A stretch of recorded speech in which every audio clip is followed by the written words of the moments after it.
G'day legends, I hope that you're having a fantastic day and so far a fantastic weekend before the silly season of Christmas. Now legends, you know that I'm back at my parents' house for my high school reunion that I was in charge of, well, hosting it, putting it together, paying for it and traveling interstate to do that also. And oh man, it was rough. Of over 130 students, it was me plus 5 others ended up coming to it. What was disappointing, but maybe people don't look back on that time as fondly as I. But legend, today we have a lot to go over and I will be back in the studio tomorrow, so I apologize, just this day of poor audio.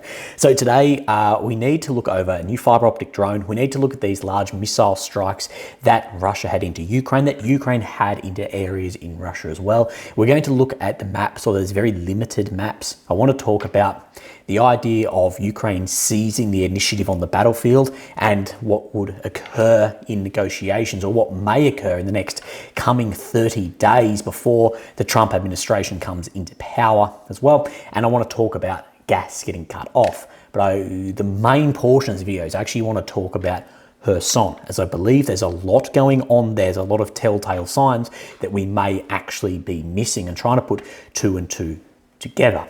Now, I don't know where I'm going to start yet. If you see me look down here, I've just got some notes on my phone. So look, let's talk about this first off the bat, of a fiber optic drone by the Ukrainian General Staff of the Armed Forces. Now, what we do know is Russia is having a hell of a lot of success with its fiber optic controlled drones. Specifically, not only, but a lot of that is up in Kursk against Abrams, Leopards, Challengers. Those have been a real influence on the battlefield recently. I don't want to use the word game changer. We know there's no such thing as game changers, but they have been taking out a hell of a lot of equipment. And that is a piece of weaponry that Ukraine does not have in its arsenal, well, at least maybe until now. That this was from the General Staff of the Armed Forces of Ukraine. Testing phase of the line of drones with fiber optic communication has been successfully completed, with the process now obtaining a NATO code. Don't worry about that. The list of drones of the project Black Widow Web 10, a kamikaze FPV drone with 5 Ks of range. We know the Russian one is about 10 kilometers because we have seen them actually traveling that far too with some of these longer videos. This is not just a new type of weapon, it's a window of opportunity for further research and development in the field of fiber optic communications of these FPV drones, with this technology becoming a big problem for the enemy on the front line. These FPV fiber optic drones are a big problem for Ukraine on the front line currently, so we will see when these come into the fold on the Ukrainian side. Now, the comments I see when the Russians are using these or when the Ukrainians are using these is, we'll just follow the cable back to where the drone operator was using it. Firstly, have you ever seen fiber optic cable? Secondly, you don't think that he's behind the front line. Like, you can follow it back and you're going to end up having to go through trench systems on that. That's not really how that works. But of course, overnight, there was very large missile strikes going both ways. So let's have a look at this. Now, let's have a look in Kursk at the Rilsk. This was said to be ATACMS have struck facilities here. Now, what I say, with any missile strikes, it is so hard to know what was being aimed at, what was hit. It's just so hard because the amount of misinformation, disinformation around these, from debris falling to military target to civilian target to everything, it's impossible to get a clear idea what exactly was ever hit.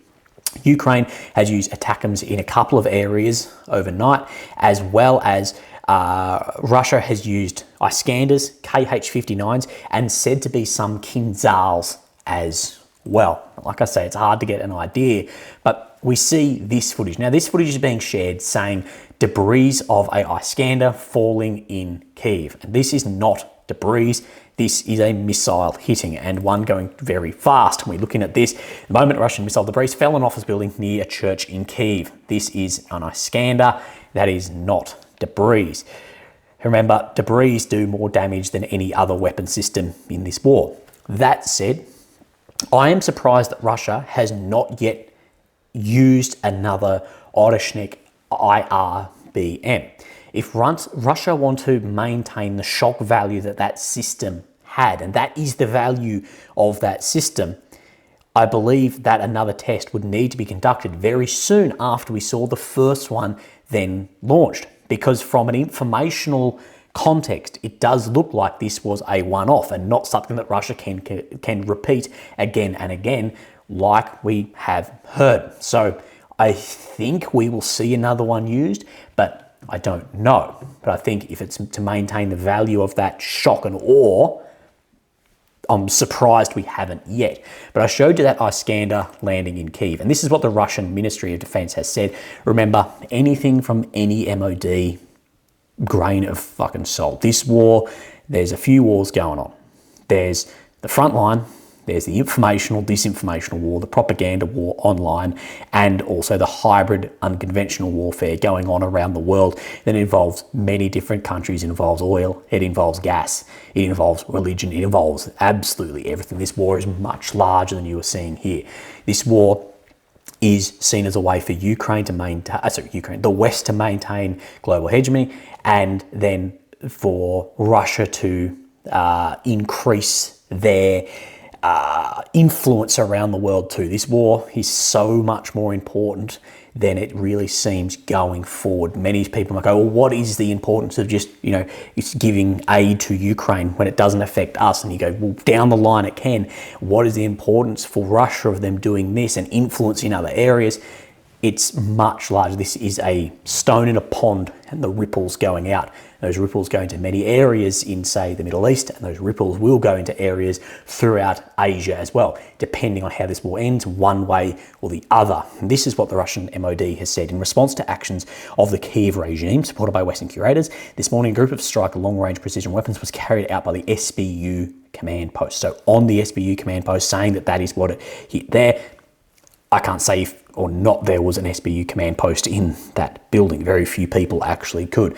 The Kyiv Design Bureau, LUK, which designs and manufactures Neptune missile systems, ground-based cruise missiles, MLRS, as well as positions of an anti-aircraft missile system of Patriot, strikes against achieved, all objects were hit. We know there was a lot of damage to infrastructure in Kyiv as well, and some churches too, but actually it is very illegal to film any of these strikes. So again, it's impossible to know. If you're in Russia filming one of these strikes, the FSB will bang on your door. If you're in Ukraine, the SBU will. And someone who knows people in Ukraine, who knows people in Russia, no one wants the SBU or FSB banging on their door. It's far different from intelligence services that many in the West might be used to. Well, people aren't used to it because they're not doing that. They're far more involved, I will say, in day-to-day activities than our intelligence services are domestically. Now, let's have a look at Kherson. Now, I believe this is something very important. Now, I'll show you the map right here. Now, the internet at this house is incredibly slow, so I apologize if it lags a bit. So, of course, here we have Ukraine, the center of your screen, the capital of Kyiv. The red area is occupied since 22, the purple since 2014. Now, this map has not updated today. I've waited and waited. It is now about 3:45. It's the latest I can do. But we come down in Kherson, Antonivka area. Now, there's a lot of shelling and attempted crossings into Kherson by the Russian forces. And I want to show you a couple of things here and putting two and two together. Now, this is some shelling overnight into Kherson.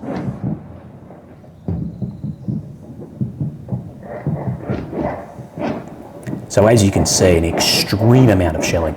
And the Kherson governor said that over 1,000 shells had been fired in by the Russian forces. Again, hearing the rate of fire there, that wouldn't surprise me. But something I want to talk about in this before we have a look at some more footage is this, and I'll open up this slide that I've got. So of course, here is Zaporizhia, here is Kherson. Now, we've been told for a long time that Russia is readying tens of thousands of troops, up around the 50, 60,000 mark, for an assault, a push further into Zap Oblast through areas like Kyiv.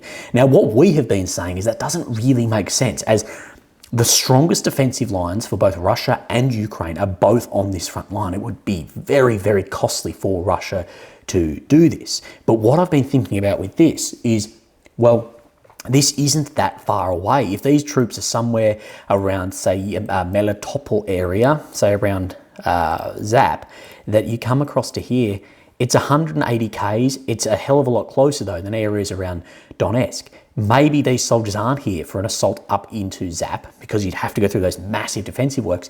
Maybe they are readying for a push across into Kherson. And does this explain the quote drone practice? Of course, we've seen Russian drones targeting civilian vehicles and civilians in Kherson, dropping grenades there, that we've seen over the past months. Maybe it's readying for that. Could we see an assault on Kherson? Now, my belief, Kherson is the biggest loss for the Russian forces throughout this whole war. And one of the other biggest losses for Ukraine was the loss of Krinky. Remember, this is Krinky across here where they had a bridgehead at one point. Now, Russia control, of course, the whole left bank of the Dnieper down in this area, and Ukraine in Kherson. This green is where Russia was at one point. And I still believe that they were trying to go up through Mykolaiv and try and meet Russian forces and a shitload of Russian Soviet ammunition that is sitting in Transnistria, of course, in Moldova. They were trying to meet up in this direction and this direction. And could have the Russian ministry gone, Ukraine is limited on manpower in other areas. Now is the time to try and recross the Dnieper and get into Kherson. Again, we don't know. If they do this, the first thing Russia has to do is get beyond 10 kilometers away. So that's 25, but half of that, because anything crossing here is absolutely easy bait for FPV drones. So if they were to cross, it would be try and be as quick as possible to expand that. But you're going to have ATACMS and HIMARS and all these systems taking out bridges from well further back, well over 100 Ks, but FPVs are going to be one of the bigger issues in here. So that is just a theory of could those, it's not for a Zap assault, could it be for Kherson? And I've shown you that massive amount of shelling, and I'll show you this as well. And these are FABs landing around Antonivka, which I'll show you in 1 second. So we see these large, very large explosions from FABs here, and these buildings then destroyed. Of course, this is Antonivka, Kherson right here. And then we see where these impacted in Antonivka. Now, this is actually on a hospital that is specifically an oncology center. So a terrible area that has been struck. What is it being used for at this time? And I say this because this is incredibly close to the front line and was in occupied territory for some months as well. Is this still operating as an oncology hospital? Given the proximity to the front line, could it be used for something else? Look, I don't know that. How it looks is absolutely bloody shocking. And of course, targeting hospitals is a war crime, but also if you were to weaponize something like that, it then loses its protected status. So there's a thing there. Is there any evidence of that weaponized? Not that I have seen, so it clearly looks like a clear war crime. Again, maybe I will be proven incorrect or correct one way or the other. I'll happily accept absolutely any evidence. So that Antonivka area, and this is then what Fighter Bomber has said about Kherson. I have a strong feeling that we've pushed the special military operation into the background and are preparing for New Year and new Trump, hoping for the best. Therefore, we are telling about our achievements for this year. The Supreme Commander is talking to Vlad Bulmaga. Somewhere between passing, we throw our fighters into suicidal missions crossing the Dnieper, apparently for the goal of capturing Kherson by the new year. That is not going to happen. If that does happen, Ukraine is in a far worse position than we will have thought. But again, could the Russian forces be going, it is worse than it is looking, and therefore we are going for this crossing. As you open another front line in attritional warfare like this, Ukraine trying to protect another front line opening is going to be absolutely disastrous if Russia can actually get across there. The goal of capturing it by the new year, engaging in sluggish responses to the attacks of the Ukrainian forces, will threaten the world with Oroshnik every 5 minutes. And saying if it's a cunning plan, it's about the most shitty cunning plan I remember over the past 3 years. I'm very surprised, given what people say about Russia, the way that people like Fighter Bomber and as well, like Badugin actually criticize directly the MOD and can criticize Putin as well. It actually is very surprising. The more I read that, I'm like, I didn't think you're allowed to do any of that. Regardless, will we see Kherson pushed on? Are the troops that were apparently going for Zap going for Kherson? I believe Kherson is more strategically important than Zap, for sure, because if Ukraine was to lose Odessa, that is catastrophic. But of course, the first step needs to be occupying, securing Kherson.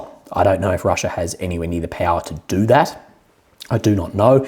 It's not going to be just what power does Russia have. It's going to be what lack of power does Ukraine have. So we don't really know exactly what the situation is looking like on the front line. Again, when we hear about what power countries had, that's all been proven incorrect time and time again. Remember, the Russian forces were strategically defeated for 5 decades in 2022 and had no missiles to do any more strikes. Anyway, let's have a look at a couple of different bits and pieces up and down the maps. Now, we're very limited on maps. We'll come, of course, into the Toretsk front line here. Again, this hasn't updated, but what this means is tomorrow I'll have a lot of maps for you. And in Toretsk, you can see the Russian army has expanded some of its control both in the west and in the north by Syriac maps. But I want to push down into a very important, very important area of Velika Novosilka. Now, you are going to have to take this with a grain of salt because this could be incorrect. Russian pages are sharing this footage here of 3 FABs striking a bridge and destroying this bridge. Now, first off the bat, it is very impressive how these guided aerial bombs, these FABs, how accurate these now are compared to what we saw in the beginning, that these are able to strike a bridge. Bridges are very, very difficult to strike. It's a very small target considering range, especially for something that is gliding. Now, it's saying it's a bridge in Velika Novosilka. The only bridge I can find that looks similar is this one right in the center here, which is right here. Now, I'd be shocked if that bridge is still there, but I think it is this bridge looking in this direction. So as if you're here looking there at the drone. Now, again, grain of salt, that's the only one I can find that looks very similar, but Google Earth just doesn't have enough information in Ukraine. There's very, very little. Now, the biggest news over the past week was the close-up of the Uspanivka Pocket. So let's have a look at what Deep State has said about this. The Uspanivki bag, it's over, that it's closed up. The enemy occupied Tredov and Uspanivka, taking the last piece of the infamous Uspanivka sack. Unfortunately, not everyone was able to get out of it, and let it be on the conscience of those responsible for this mistake until the end of their days. So Deep State, Ukrainian, of course, mapping here, is saying that there was Ukrainian soldiers left behind in here, and it should be on the conscience of those who didn't pull out. The enemy is regrouping an occupied area and becoming more active on the flanks, and a new potential pocket assaults are being carried continuously, starting to knee in the direction of Shevchenko's section. Additional pressure is present from the directions of Saltivskaya, and the Russians, the Muscovites, have recently completely occupied. So of course what we see is these other pockets starting to knee Sukiyali. There's a whole nother pocket developing here, which is the stage 2, I guess. You had the stage 1 of Uspanivka, stage 2 of this, and stage 3 all the way through to Pokrovsk, the levelling of the battlefield in this area, but saying that there were troops left behind there, and there has been a lot of official Ukrainian pages, like official pages, push back on no one was left there. But again, with Deep State's contacts, I'll be more likely to believe them. So let's talk about then seizing the initiative on the front line and go over as well what the Yanks have said. So Financial Times had this article today. Ukraine is hoping to slow Russia's offensive and seize the initiative by the time Trump takes office, as senior officials believe proving they are fighters and winners to help convince the president-elect to stand by them. Now, there are 31 days until Donald Trump comes into power in the US. Now, in my opinion, Russia's offensive has slowed, I think primarily due to the weather. But for Ukraine to seize the initiative, there's zero signs of that at all. That is not going to happen. But Ukraine does need to show Trump that they could potentially win on the battlefield. And that wasn't shown in 2023 when the Ukrainian armed forces was the strongest, I believe it will have ever been, with the highest morale it will ever have. So there is a concern of this. But Ukrainian officials admit they are struggling to hold back the larger and better equipped Russian army amid manpower shortages and have plans to draft additional troops. Though efforts to attract recruits are being hampered by military service being open-ended. Again and again, the law for rotation and demobilization does not exist. When I hear the complaints about aid being delivered by Zelensky, I think, but you're in charge of the law. Okay, you're not in charge of American weapons coming in. You can ask and beg and this and that. But at the end of the day, you have a manpower shortage. The comments I read and what I hear is if there was demobilization laws and rotation laws that if the only way off the front line at the moment is either dead or wounded, people aren't signing up. You're in charge of that. I don't know.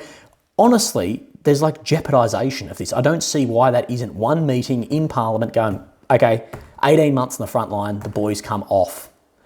And you can put an annex here of it, but if there's still a threat, I don't know how that can't occur. But we see the infantry shortages here. Now remember, this is a problem too, that yes, there's a lot of people already serving, but how many are actually in the infantry? Which the infantry, that is the hardest and the most dangerous area to be. Now further, Putin has said he would only be interested in negotiations if Kyiv accept all his demands, including stretching Russian occupation to the entirety of 4 Ukrainian regions.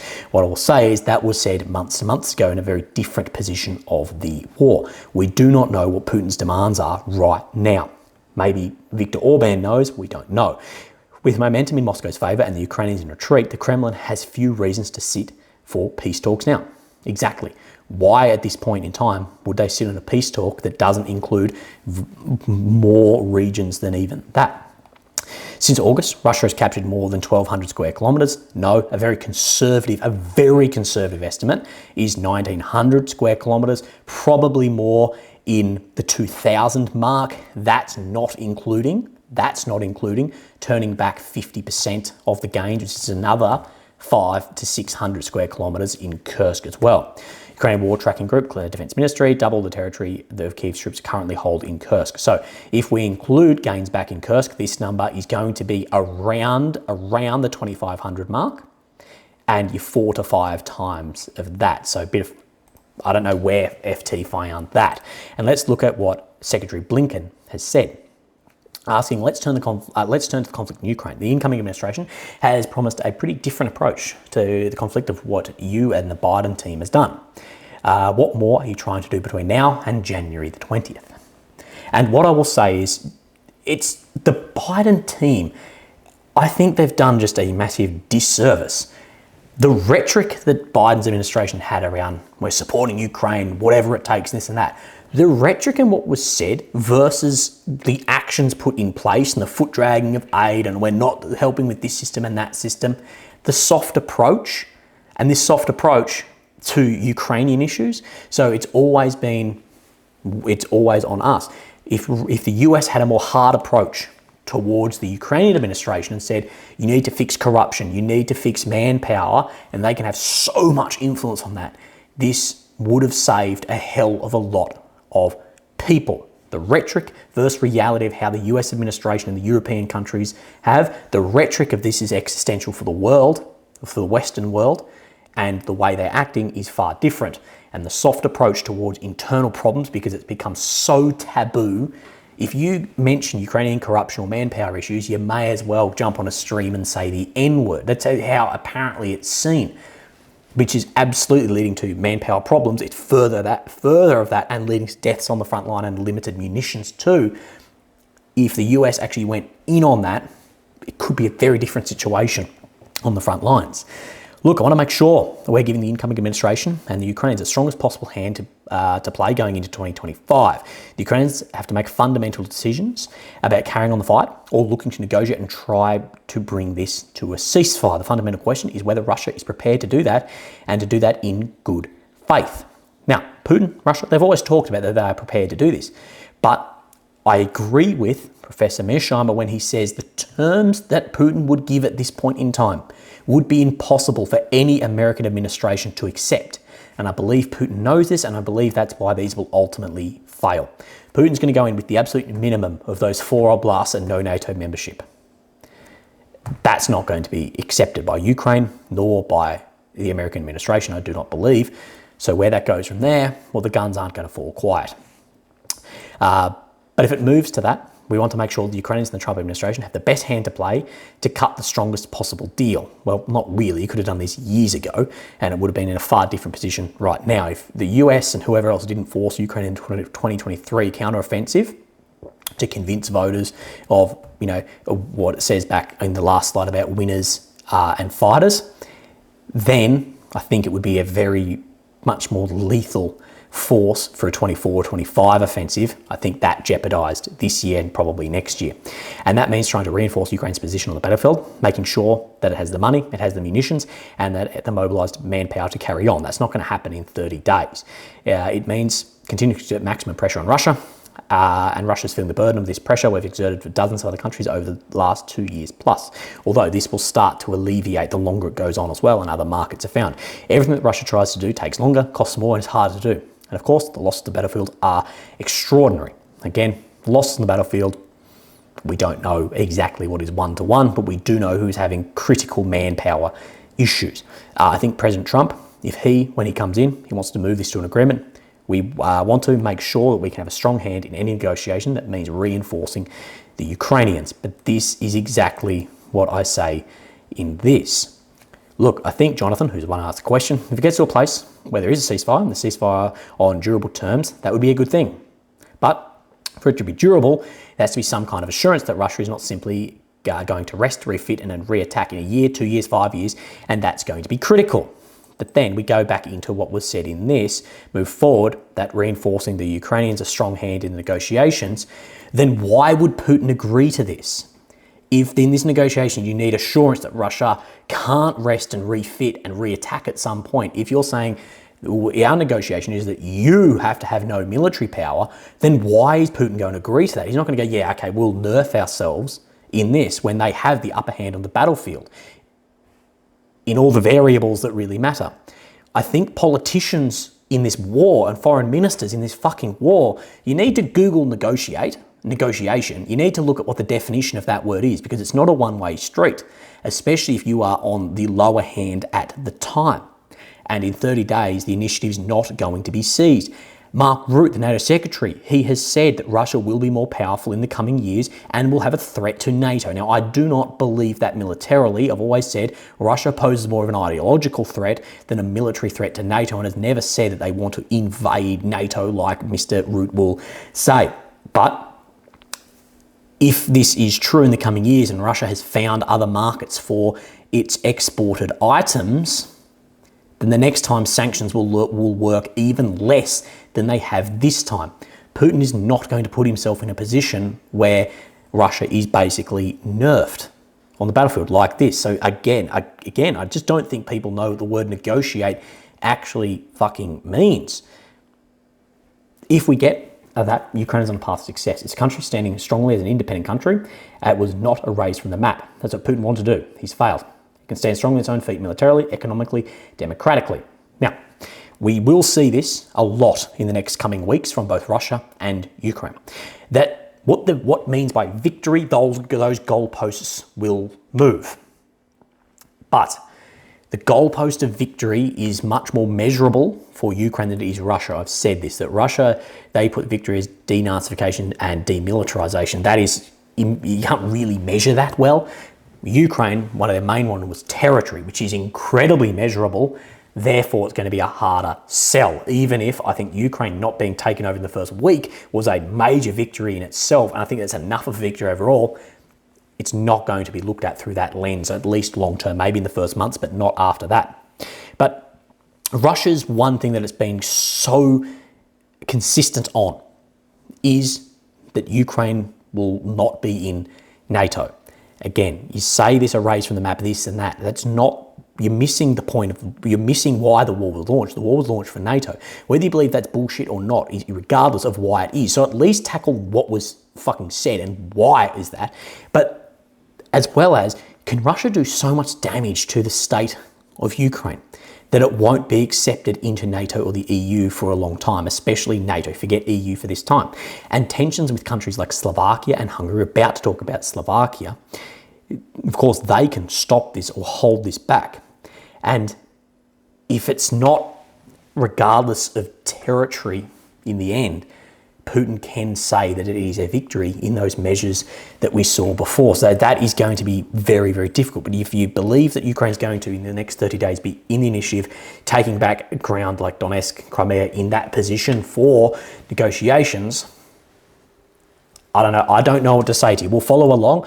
I hope that occurs. But I think for all the measurements that we're seeing now, no. The time for your administration, buddy, was fucking 2-3 years ago to put Ukraine in position. Actually, it wasn't that. No, that's incorrect. Sorry. Your time to put Ukraine in that position is actually before the war happened, to make sure this didn't happen. And we're not a million men fucking buried in the earth now. Everyone knew this was coming. Somehow it was ignored. And therefore, once it had started, then you dragged your feet, and a lot of the blame can be there. And you should have had pressure into your ally in Kyiv, your allied government in Kyiv, and held to the standard of fixing corruption, fixing then your mobilization issues, all of this around pressure put there to fix that so it hasn't ended up in the manpower shortage now. And there's going to be a lot of friction between the US and Ukraine. There's going to be a fucking lot, because Ukraine is gearing up to blame the US on military aid foot dragging, which is a fair enough claim. And I think the US is going to go back the other way and go, yeah, but you never were prepared to mobilize. Now, that sticking point I talked about with Slovakia or other particularly Eastern European countries, there's probably going to be some with Turkey as well for NATO entry, all of this. Maybe we could kick out Turkey and let Ukraine in. I don't know. Australia's not in NATO, so I don't speak for it. People think Australia is. We're not. An AUKUS. Kyiv Insider has shared this, and many others are saying this. I just grabbed this one for whatever reason. Ukraine announced something that should have been done long ago. Very correct. The end of Russian gas transit begins January 1st, 7 a.m. This is something that is shocking, that it's still Russian gas that transits through Ukraine 3 years into a war. That is unbelievable, isn't it? But there is some real friction across here. Let me show you another map. So these are the transit lines here, of course, running into areas like Slovakia before running into Czech Republic, Slovenia, Austria, Germany. Of course, Nord Stream here was taken out by, well, no one's willing to say who took that out. But Robert Fico, who's not happy about this. Remember, Fico got shot a couple of times. Fico pushed the subject on Thursday at a European Union summit in Brussels, which was attended by Ukrainian President Volodymyr Zelensky. So Zelensky is at the EU summit, although not representing an EU country, who reiterated that his country would not continue the transit of Russian gas. Zelensky said, "We are demonstrably facing a gas crisis thanks to President Zelensky." This is what Fico, has said. "We're demonstrably facing a gas crisis thanks to Zelensky." There's going to be a crisis here. Remember, Nord Stream, the gas has stopped, and now this will stop here. Again, I don't know exactly what the deal actually is here for that gas flow. If it's going through Ukrainian land, Ukraine is a sovereign country. Again, it probably should have stopped years ago. But again, Fico is the head of EU and NATO country and can drag feet or make things very difficult into the future, depending how this ends, especially because Ukraine is going to need hundreds of billions, if not into the trillions of dollars to rebuild at the end of this, far beyond what the frozen Russian assets will be. Again, and further, this article says the European Commission has said it has no interest in continuing Russian gas flows via Ukraine. So the European Commission is not on board with what Fico is saying. Fico said that he could not rule out that Slovakia might need to think about reciprocal measures without gas transit. Slovakia has provided energy to Ukraine in recent years, such as electricity and diesel supplies, provides humanitarian aid for its neighbour. So, of course, energy going back in, but then the gas which helps out Slovakia is going to be cut. And this is where this European Commission and Ukraine can sort of hold Slovakia or Hungary essentially hostage with energy. But the other way, these countries can essentially hold NATO hostage to entry of Ukraine due to them being NATO countries with veto power. So it's going to get fucking messy. And I think the worst outcome of this whole war, not losing territories, the worst outcome for the Western world is the breakup of things like NATO and the EU. Now, the longer this goes on, the more friction I see, and the more I'm thinking that could be a fucking reality. And when people say Russia doesn't have the power to take over these militarily, yeah, not because of the alliance, but these alliances, it seems like there are cracks forming, at least in my mind, compared to when you see the division between like Western, Central and Eastern Europe around so many different aspects, how people are seeing things, even like Romania, you know, like overthrowing against who should have been the leader there, Ceausescu, because he was the threshold to being pro-Russian is so low, but a more, let's say, sovereign approach to Romanian politics. And then, no, that was all thrown out when it was put through and he can't run again. It's going to get fucking messy. really messy. And when I said the ideology is, Russia's threat is ideology far more than militarily, that holds back into the Soviet Union too. The Soviet Union's real threat was ideologically far more than militarily. Yes, of course it was a military absolute superpower powerhouse, but the ideology was what people were really, really scared about, of course, of the spread of communism. And in that war in the 20th century between ideologies, of course, capitalist democracy, liberal democracy won capitalism. But again, I think people are searching for something, and it will be interesting to see where some Eastern European countries down the line may hold different values. Will they align with Western Europe more or Russia more? I think it's going to get very messy in here before it gets better, but I don't know how it's going to look. But militarily, Russia know they look where they are on the map here. It's not going to move through. Even if Mark Rutte's saying that, I believe that's more of a threat to try and keep Russia from maybe they might hoard some more arms because of, well, what if NATO do come this way? I don't know. And that's more informational to try and drum up support more than reality. Anyway, legends, look after yourselves. Have a great day. I've got a big drive tomorrow and I'll be back in the office. I'm not sure if I'll get a video tomorrow, but look after yourself. Thank you. Bye-bye.